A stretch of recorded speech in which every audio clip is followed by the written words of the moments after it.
Good afternoon. Can I help you with something? You can. I'd like to see some rings. Rings? What kind? Graduation rings? For my daughter. She graduates next week, so. We have some simpler models in the back. I can show you. The models in the display case are collector's pieces. Very high price points. I don't want to waste your time. How much is the most expensive one you have? Look, with all due respect, you might be more comfortable at another store. There's a department store around the corner with much more affordable options. I didn't ask about a department store. I asked about that ring. Dona Conceição, can you come help this gentleman, please? That's when Conceição appeared. 67 years old, white hair, cleaning cloth in hand. The saleswomen had called her thinking they were getting rid of a problem. They didn't know they were handing the biggest sale in that store's history to the only person there who still knew how to treat people like people. Conceição folded her cloth, walked to the counter, and greeted the rancher with the same respect she would have shown any other customer. She asked his daughter's name. She asked about the graduation. She listened carefully as he told her that his daughter had followed his field, agronomy, and had personally asked her father to choose the ring. Conceição smiled genuinely, not a trained saleswoman's smile, the smile of someone who understands the weight of that. She went to the main display case, opened it with a key, and began showing the pieces carefully, explaining each detail, the type of gold, the cut of the stone, the finish. The rancher listened in silence, held each ring up to the light, thought it over. He was in no hurry.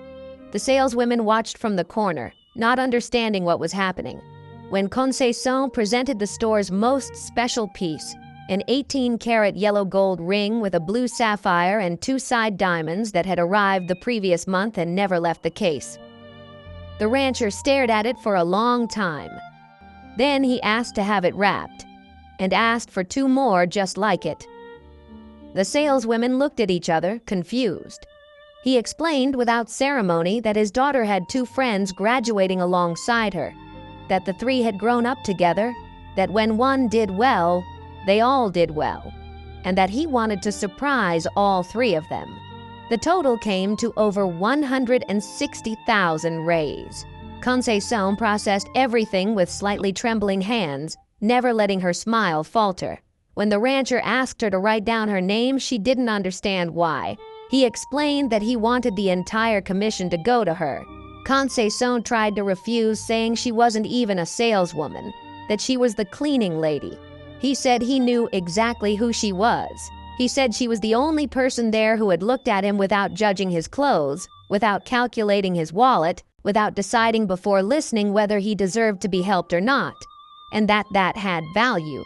Before leaving with the 3 blue velvet boxes under his arm, he stopped at the door and turned to Conceição one last time. He said his daughter would wear that ring for the rest of her life, and that every time he looked at it, he would remember her.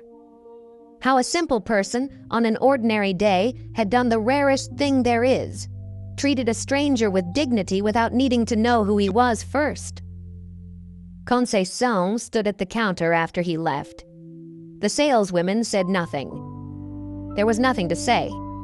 The following week, the store manager received a bank transfer of 42,000 reais with a simple message: Conceição's commission, as agreed. Below it, the rancher's name, one of the largest landowners in the state. No one had recognized him. No one had bothered to try. If you believe God honors those who act with honesty, comment Amen and share this with someone who needs to hear it today.